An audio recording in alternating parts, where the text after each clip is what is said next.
Black American community stood up again for me. You've always had my back, and I'll have yours.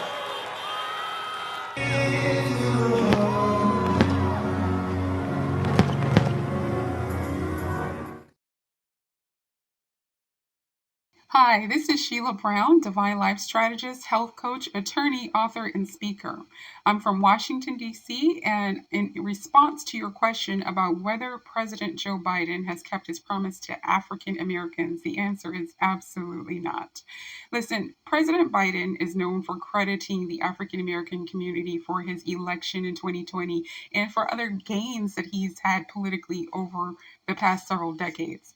But even after a year of being in office, he has not delivered on his promises, not even on the John Lewis Voting Rights Advancement Act or the George Floyd Justice and Policing Act, which clearly would have had some impact on the African American community directly.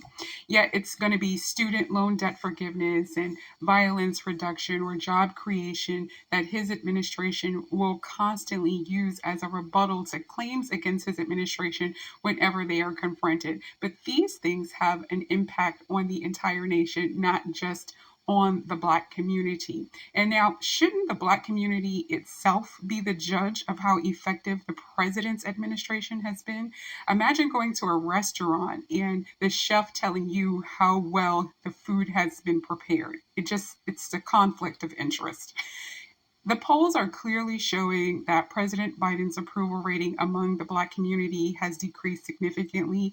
And this is even despite his elite fan base, who will constantly point to individuals who have improved at a personal level, like judges who have been appointed to federal positions. And they will even go so far as to point to things that are really immeasurable, like Black families across the nation have had their lives enhanced, or things like road improvements in the Black community, or my favorite, improved health outcomes. How do you measure that?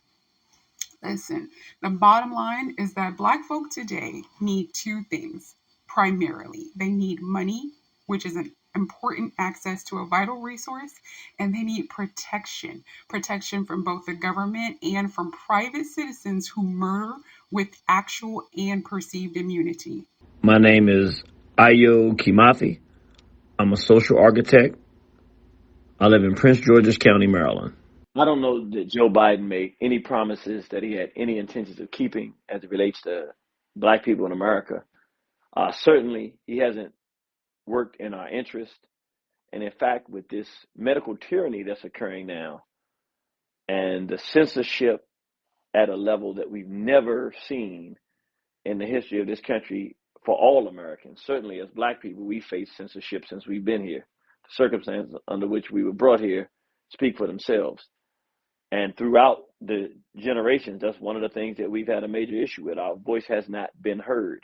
Well, not only are Black people's voices not being heard now, but no Americans' voices who don't agree with this harmful direction that this administration is going are able to get across their perspective.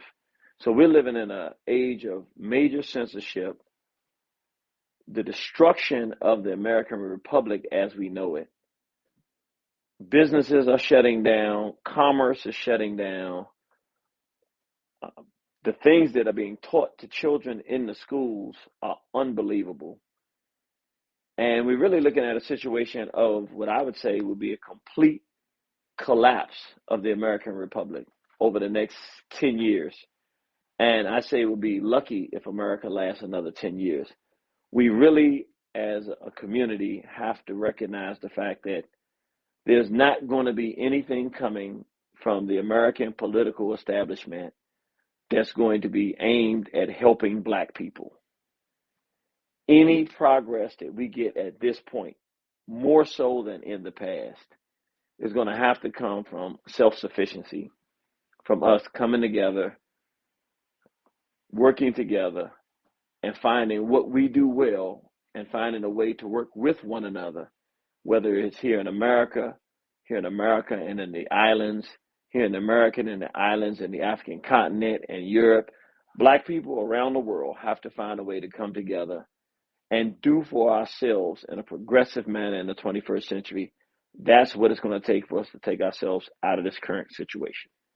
Hi, my name is Tony Ansa, and I am a manager at a human service agency, and I live in North Providence, Rhode Island.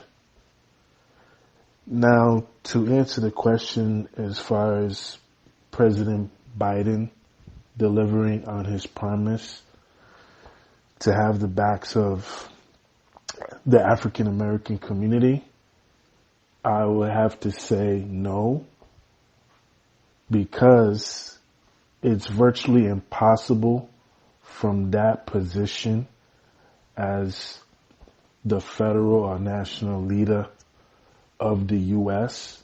to be able to exclusively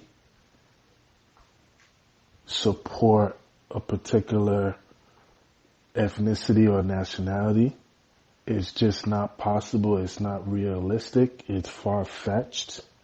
And so, as I said in the beginning, it's an absolute no as far as I'm concerned, and it's not something that any president would be able to do as far as that's concerned. Thank you.